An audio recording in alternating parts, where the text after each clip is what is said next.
Hey everyone, welcome to Speed Chasers Garage. It's Christian here, and today we're going to be talking about the essential tools you need to work on your own car.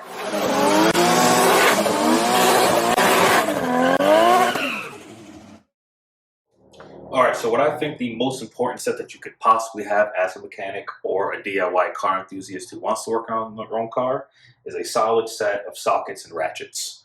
So you'll need everywhere between a 1/4 inch all the way up to a 1/2 inch, just depending on the various tasks that you have. Personally, I don't think you really need SAE as most cars since about 2003 went to metric anyway. So just get yourself a good set of ratcheting sockets, or ratcheting wrenches and sockets. You don't need to get fancy. You don't need flex head ratchets now. It does make it a lot easier, but it's not necessary. If you're on a budget, just go to Harbor Freight, get yourself a basic 105-piece socket set, and that really should do most of the work for you. Right. All right. Secondly, I think everyone needs another solid wrench set. Again, stick with metric. I think you'll be able to handle most things with the metric set. I don't think you'll really need SAE. So a good metric set should start at least 8 millimeters, and I think go up to about 22. Now, if you're going to be doing alignments or anything like that, you're definitely going to need a 24 millimeter, a 26 millimeter, and possibly even a 28, just depending on what kind of car you're working on. So the majority of wrenches that I've used is going to be from 8 to 12, and sometimes 16, but it'll depend on your car. Secondly, I love a good set of ratcheting wrenches. There's been so many times where I'm in a tight spot and I don't want to have to be able to get to the fastener, tighten it, get back up top of the fastener, tighten it again. Where this, I can literally just go in and tighten it super easy. Now for screwdrivers and flatheads. Obviously, everyone needs a decent set. Don't worry about the brand of your screwdrivers and ratchets. If you're not a professional, you're not going to be using them all day. I highly doubt they're going to break on you. So I just have a few Pittsburgh brand that's from Harbor Freight, and then I have some Craftsman. So the black oxidized steel tips are better for professionals. They won't crack as easy. Other than that, I think you'll be fine with just standard chrome. As well as a solid little drill bit set, and then just standard bit sets. So actually it's up here. This will work for power tools just to get the job done a lot faster. Now, you don't need power tools. That's going to be the next thing I actually want to talk about. Power tools versus hand tools. Now, if you're on a budget, hand tools is all you need. You'll be able to get anything you want to get done with hand tools, honestly, as a DIY person. Now, as a professional, you're going to need some power tools. All right, so for power tools, I prefer electric over air. Air tools are nice, don't get me wrong. They're cheaper and can have more power, but you are just stuck to that air cord, and I don't like anything hindering my movement. So I prefer electric. Now for brands, there's a lot of good different brands out there, but don't cheap out on electric power tools. The tool itself will probably be the same. The difference comes down to the battery. For example, this 1/2 inch impact wrench.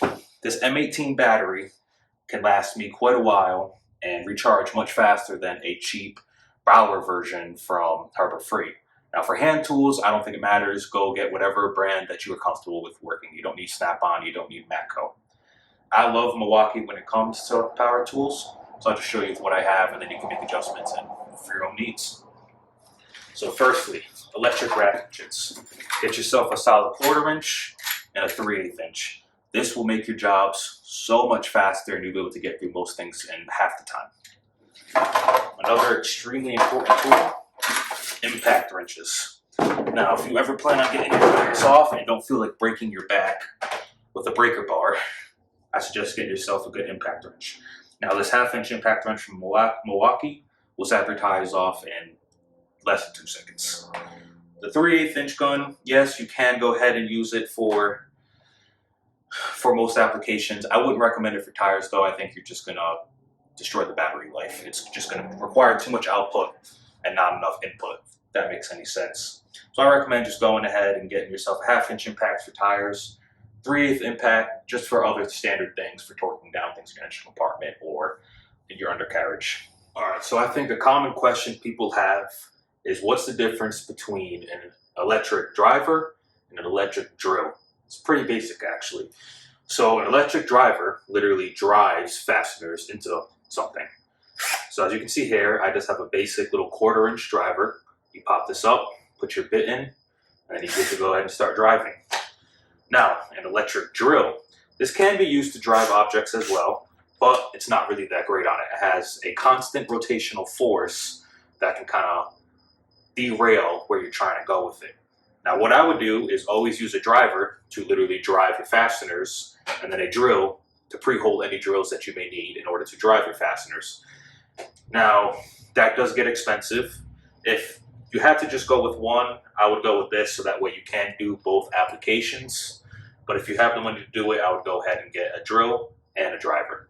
All right, so I think the most overlooked tool for any garage, whether it be professional or homeowner, is lighting.